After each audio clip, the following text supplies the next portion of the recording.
Welcome viewers, you're watching Newsx and I'm Vaishali Kohli. Now, in a stern message to Pakistan, Army Chief General Upendra Dwivedi today warned that if Islamabad continues to harbour terrorists and operate against India, it will have to decide whether it wants to remain part of geography or history.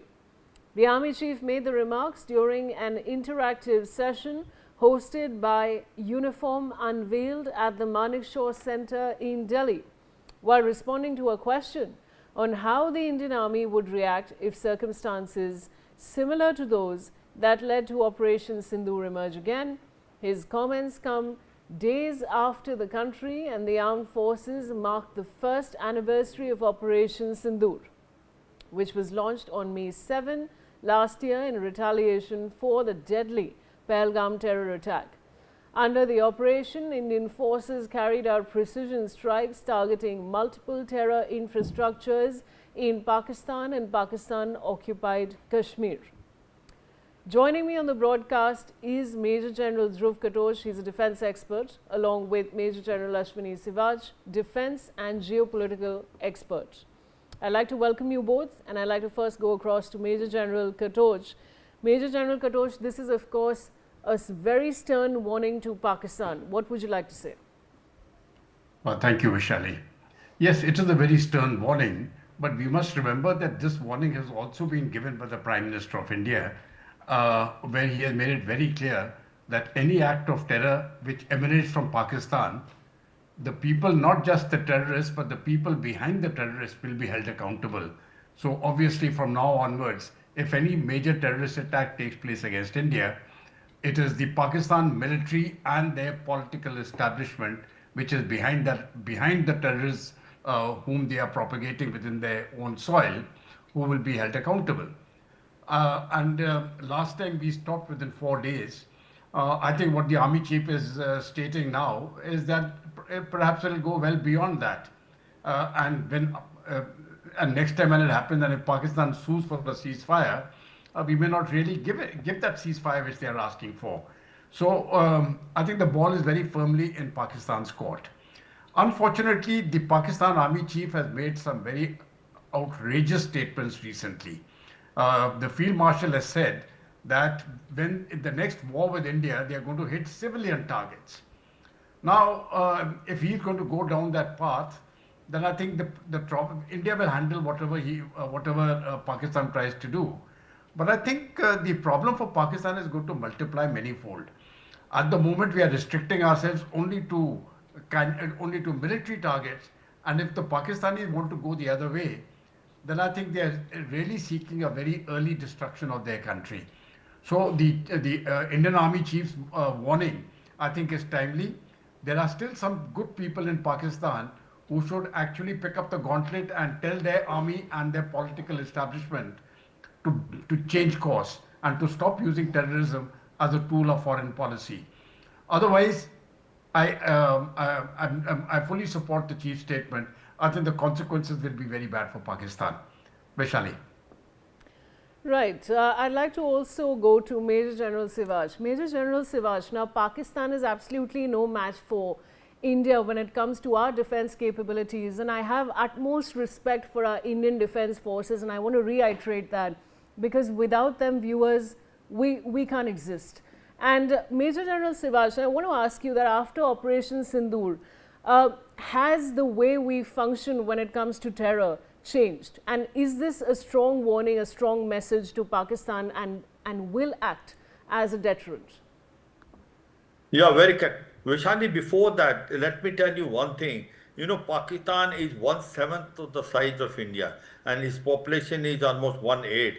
And Pakistan economy is only about 5 to 7%, but they still have almost 70 to 75% of defense forces equivalent to India. You know, a small nation having such a big army, which it can't afford, because it keeps on telling to their people that there is a threat from India and India can attack, which is always a wrong threat perception, and it is other way around. You know, every country has an army, but unfortunately in Pakistan, army has a country. There the power does not flow from Islamabad, but it flows from General Headquarters Rawalpindi. and they have made use of, as far as terrorism concerned, as a strategic asset, and they differentiate between good and bad terrorists. A terrorist which they send it toward India, Lashkar-e-Toba and Jaish-e-Mohammed, they call them a good terrorist, and the terrorists which they hit them, like TTP, they call them bad terrorists. Even TTP has not come from anywhere else, it has been produced in Pakistan madrasas.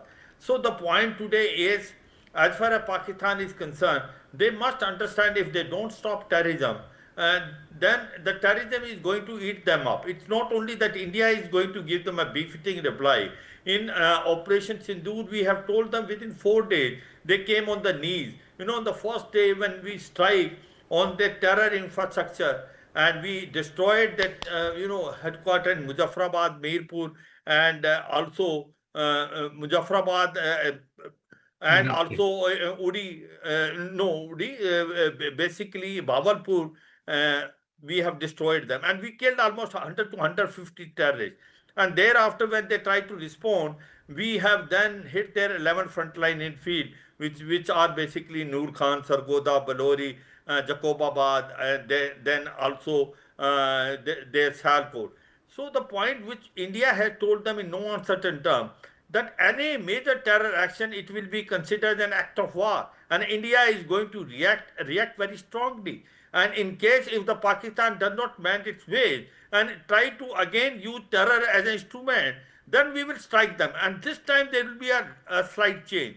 Very rightly brought out by General Katur. It is not only the terrorists, the army which is sponsoring it, training them, financing them, they will also get the equal response. And this time the response is going to be robust and it has to be prolonged. And that Pakistan must understand. But unfortunately, the army of Pakistan is making a fool out of their own domestic population, trying to convey that they have done very well in Operation Sindhu, when the whole world knows that the weapons which they have got it from China, whether these are PL-15 air-to-air missile which not able to reach to their target, or JF-10, JF-17 and JF-10C, they also have not worked as par with the Indian Air Force fighter aircraft, as well as their air defense system HQ-9 and HQ-15 could not stop any missile, rocket and drones sent from India. So certainly now things have changed completely,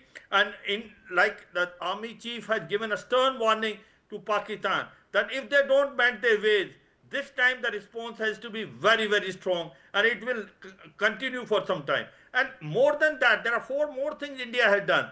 We have also hold the basically Indus Water Treaty in abeyance. We have told them the water as well as blood cannot flow together. The terror and talks cannot go together. So it is a different story altogether. We have changed our complete threat perception as well as to how we see Pakistan.